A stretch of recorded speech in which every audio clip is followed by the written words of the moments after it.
ನಮಸ್ತೆ ಗೆಳೆಯರೇ, welcome back to Veeru GM historical channel.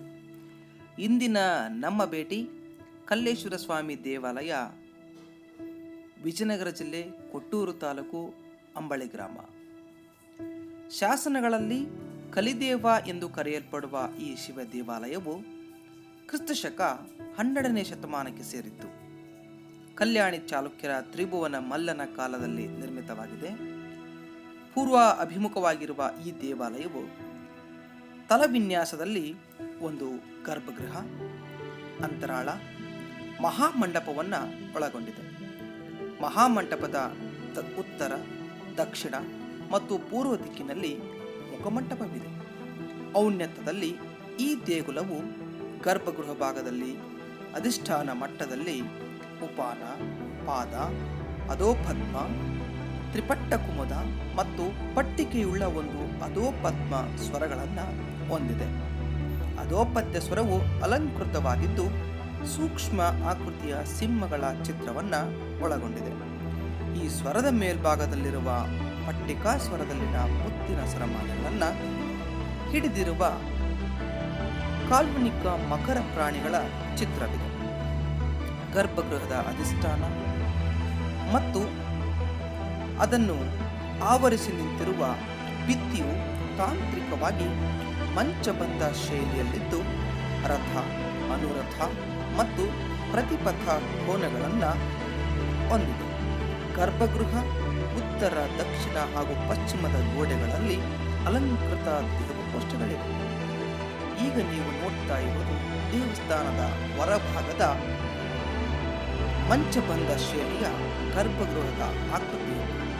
ಗರ್ಭಗೃಹದ ಒಳಭಾಗದಲ್ಲಿ ಕಲಿದೇವ ಎಂದು ಕರೆಯಲ್ಪಡುವ ನೆಲಮಟ್ಟದ ಶಿವಲಿಂಗವಿದ್ದು, ಗರ್ಭಗೃಹದ ಬಾಗಿಲ ಬಾಡವು ಪಂಚಶಾಖ ತೆರನಾಗಿದೆ.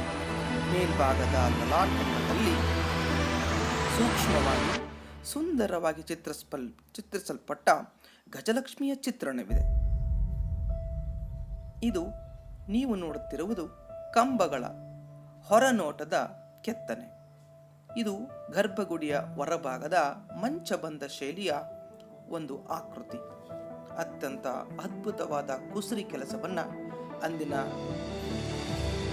ಶಿಲ್ಪಿಗಳು ಮಾಡಿದ್ದಾರೆ. ಇದು ಕಲ್ಯಾಣಿ ಚಾಲುಕ್ಯರ ತ್ರಿಭುವನ ಮಲ್ಲನ ಕಲಾ ಆಸಕ್ತಿಯನ್ನು ನಮಗೆಲ್ಲರಿಗೂ ನೀಡುತ್ತದೆ. ದಕ್ಷಿಣ ದಿಕ್ಕಿನ ಸ್ತಂಭದ ಮೇಲೆ ಒಂದು ಸುಂದರವಾದ ನರ್ತನ ವಿರೂಪಾಕ್ಷನ ಚಿತ್ರಣವಿದೆ. ಸುಖನಾಸಿಯ ಬಾಗಿಲು ಇನ್ನೂ ಹೆಚ್ಚಿನ ಕುತೂಹಲಕಾರಿಯಾಗಿದೆ. ಸ್ನೇಹಿತರೆ, ಇಲ್ಲಿವರೆಗೂ ಈ ಒಂದು ಅಂಬಳಿಯ ಕಲ್ಲೇಶ್ವರ ಅಥವಾ ಕಲಿದೇವ ಎಂಬ ದೇವಸ್ಥಾನದ ಬಗ್ಗೆ ನಾನು ಕೊಟ್ಟಿರುವಂಥ ಮಾಹಿತಿಯು ನಿಮಗೆ ಸಮಾಧಾನವನ್ನು ತಂದುಕೊಟ್ಟಿದೆ ಅಂತ ಹೇಳ್ತಾ, ಈ ಒಂದು ದೇವಸ್ಥಾನದ ನೈಜ ಸೌಂದರ್ಯವನ್ನು ನೀವು ಇಲ್ಲಿಗೆ ಒಂದು ಸಾರಿ ಭೇಟಿ ಕೊಟ್ಟು ನೋಡಿದಾಗಲೇ ಅದನ್ನ ಅನುಭವಿಸ್ಲಿಕ್ಕೆ ಸಾಧ್ಯ ಅಂತ ನಾನು ಹೇಳ್ತಾ ಇವತ್ತಿನ ಈ ಒಂದು ವಿಡಿಯೋನ ಇಲ್ಲಿಗೆ ಮುಗಿಸ್ತಾ ಇದ್ದೇನೆ. ನಿಮ್ಮ ಭೇಟಿ ಮುಂದಿನ ಮತ್ತೊಂದು ಐತಿಹಾಸಿಕ ಸ್ಥಳೀಯ ಇತಿಹಾಸದೊಂದಿಗೆ. ಹಾಗೆಯೇ ನನ್ನ ಒಂದು ವಿಡಿಯೋಗೆ ನೀವು ಲೈಕ್ ಮಾಡಿ, ಹಾಗೆ ನನ್ನ ಚಾನಲ್ಗೆ ನೀವು ಯಾರು ಸಬ್ಸ್ಕ್ರೈಬ್ ಮಾಡಿಲ್ಲ ಅಲ್ಲಿಗೆ ಸಬ್ಸ್ಕ್ರೈಬ್ ಮಾಡಿ, ಹಾಗೆ ಶೇರ್ ಮಾಡಿ ಅಂತ ಹೇಳ್ತಾ ನನ್ನ ವಿಡಿಯೋನ ಮುಗಿಸ್ತಾ ಇದ್ದೀನಿ. ಧನ್ಯವಾದಗಳು.